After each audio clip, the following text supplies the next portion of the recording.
আসসালামু আলাইকুম। আজকে আমি বাসায় তৈরি করে দেখাবো চাট মশলা বা চটপটি মশলা। তাই এই চাট মশলা তো বাজারেই কিনতে পাওয়া যায়, কিন্তু বাসায় তৈরি করা চাট মশলার খাবারের টেস্টই বাড়িয়ে দেয়। তাই আমি বাসায় বসে পারফেক্টভাবে কিভাবে চাট মশলা তৈরি করে নিতে পারেন আর খুব সহজে তৈরি করতে পারবেন, সেরকমই একটা রেসিপি আপনাদের মাঝে শেয়ার করছি। আশা করি রেসিপিটি আপনাদের অনেক উপকারে আসবে। এই তো ঈদ এসে পড়ছে, ঈদের সময় আমাদের অনেক ধরনের খাবার তৈরি করতে হবে। তাই এরকম একটা চাট মশলা যদি আমরা আগেই তৈরি করে নেই, এতে করে আমাদের কাজগুলো সহজ হবে। কথা না বাড়িয়ে এখন আমি মূল রেসিপিতে চলে যাচ্ছি। তাই প্রথমে আমি এই যে গোটা ধনিয়া নিয়েছি এই কাপের 1.25 কাপ। এরপরে জিরা নিয়েছি এই কাপের আধা কাপ। এরপরে মৌরি বা মিষ্টি জিরা নিয়েছি এই কাপের 4 ভাগের 1 ভাগ। আর এখানে আমি 5 ফোড়ন নিয়েছি কাপের 3 ভাগের 1 ভাগ নিয়েছি 5 ফোড়ন। আর 5 ফোড়নের সাথে যেহেতু 5 ধরনের মশলা আছে। আর নিয়েছি আমি রাঁধুনি নিয়েছি এই চামচের 1 চামচ। এরপরে নিয়েছি আমি এখানে লবঙ্গ 8 থেকে 10টির মতো লবঙ্গ নিয়েছি।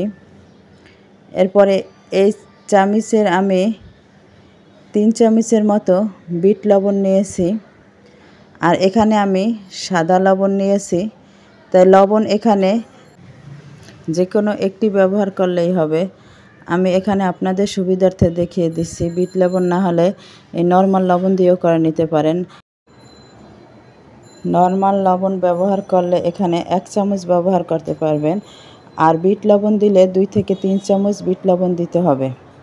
আর এখানে আমি 7 থেকে 8টির মতো শুকনো মরিচ নিয়েছি। এখন এই মশলাগুলো আমি এক এক করে সব ভেজে নেব। আর বিট লবণ আমি যখন ব্লেন্ডার করব তখন দিয়ে দেব। এই তো এখন আমি আপনাদের ভেজে দেখিয়ে দিচ্ছি। প্রথমে চুলায় একটি প্যান বসিয়ে নিচ্ছি। প্যান গরম হওয়ার পরে এর মধ্যে আমি এখন দিয়ে দিচ্ছি প্রথমে শুকনো মরিচ। শুকনো মরিচগুলো আমি 1 থেকে 1.5 মিনিটের মতো ভেজে নেব। শুকনো মরিচ ভেজে নেওয়ার পরে এখন আমি সব মশলাগুলো একে একে দিয়ে দেব। আমি মশলাগুলো একটা ডিশের মধ্যে নিয়ে নিয়েছিলাম। এখন ধরেন প্রথমে আমি গোটা ধনিয়া দিয়ে দিচ্ছি। এরপরে পরপর আমি সব মশলাগুলো দিয়ে প্রায় 3 থেকে 4 মিনিটের মতো ভেজে নিচ্ছি। এর সাথে আমি গোলমরিচ আধা চা চামচ এখানে নিয়েছি, কিন্তু সেটা স্কিপ হয়ে গেছে, দেখাতে পারিনি।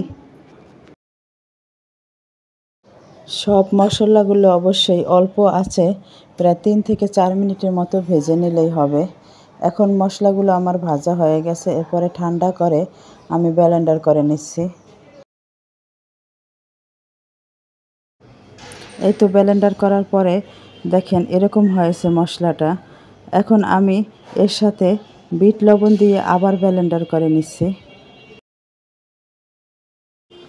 এই তো বিট লবণ দিয়ে ব্লেন্ডার করার পর আপনাদের দেখিয়ে দিচ্ছি। দেখেন চাট মশলাটা কত সুন্দর হয়েছে, সুন্দর একটা কালার আসছে। ঘরে বসে আমরা খুব সহজে সুন্দর চাট মশলা বা চটপটি মশলা আমরা বানিয়ে নিতে পারি। তাই বাজার থেকে না কিনে আমরা বাসায় বসে যদি এভাবে চাট মশলা তৈরি করে নেই, এই চাট মশলা ধরেন যে কোনো খাবারে দিলে এর স্বাদ হবে দ্বিগুণ। আর একটা পারফেক্ট মশলা, একদম ভেজাল ছাড়া সম্পূর্ণ স্বাস্থ্যসম্মতভাবে এই মশলাটা আমরা বাসায় তৈরি করে নিতে পারি। আর এবারের ঈদে এরকম একটা চাট মশলা বানিয়ে ঈদটাকে স্পেশাল করে তুলুন। আর যারা এই রেসিপিটা জানেন তো ভালো কথা, যারা না জানেন তারা আমার এই রেসিপিটা দেখে এ ধরনের চাট মশলা বাসায় তৈরি করে রেখে দিতে পারেন। আর এই মশলাটা আপনি সারা বছর জুড়ে রেখে খেতে পারবেন। শুধু শুকনো ভালো একটা কাঁচের জারে সুন্দর করে রেখে দেবেন, দেখবেন এই মশলাটা কোনো রকম নষ্ট হবে না। এই কুরবানি ঈদের আগে অবশ্যই এরকম একটা চাট মশলা বানিয়ে নেবেন এবং সারা বছরের জন্য বানিয়ে রেখে দেবেন। আমার এই ভিডিওটি যদি ভালো লেগে থাকে তাহলে লাইক সাবস্ক্রাইব করে আমার পাশে থাকবেন। আর যারা আমার বন্ধু হয়ে পাশে আছেন তাদের সবাইকে অসংখ্য ধন্যবাদ। সবার সুস্থতা কামনা করে এখানেই শেষ করছি। আসসালামু আলাইকুম।